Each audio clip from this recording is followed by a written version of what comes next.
The area that is now Eliot was originally inhabited by the Abenaki Indians, who utilized the fertile lands along the Piscataqua River for fishing, hunting, and agriculture. European settlement began in the 1630s when the region, known as the parish of North Kittery, was granted to English settlers. The town's location on the Salmon Falls River made it an ideal site for early mills and trade. However, the settlement faced significant challenges from King Philip's War, 1675 to 1678, during which Native American raids forced many colonists to abandon the area temporarily. Development within Kittery and industrial growth, 18th century. For much of the colonial period, the territory of present-day Eliot remained part of the larger town of Kittery, the first incorporated town in Maine. During the 1700s, the region developed into a thriving agricultural and industrial center. Sawmills, grist mills, and fulling mills were established along the Salmon Falls River, taking advantage of its powerful water flow. Shipbuilding also emerged as a key industry, supported by the abundant timber resources and proximity to the navigable river, laying the foundation for Eliot's reputation as a milling community, incorporation and emergence as a separate town, 1814.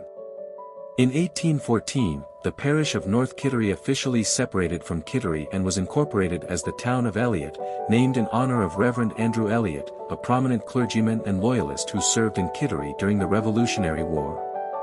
This act of incorporation formalized the town's distinct identity and reflected growing population and economic independence.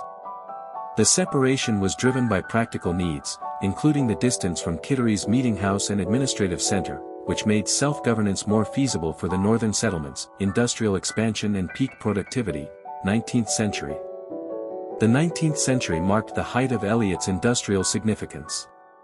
The construction of dams and canals on the Salmon Falls River facilitated the growth of large-scale textile manufacturing. By the mid-1800s, numerous mills, producing cotton, woolen, and satinette fabrics, lined the river, making Eliot one of southern Maine's most important manufacturing centers. Companies such as the Great Falls Manufacturing Company and the York Manufacturing Company operated extensive mill complexes, employing hundreds of workers and transforming the town into an industrial powerhouse that supplied goods to national and international markets. Decline of industry and transition to a residential community, 20th to 21st century. The early 20th century brought significant changes to Eliot's economy. Competition from southern textile mills, coupled with the obsolescence of water-powered manufacturing, led to the closure of most of the large mill complexes by the 1950s. The decline of heavy industry prompted a gradual shift from manufacturing to a more residential and commuter-based economy. Today, Eliot retains its historical character, with preserved mill architecture and landmarks such as the Eliot Town Hall, built in 1807, and the William Fogg Memorial Library.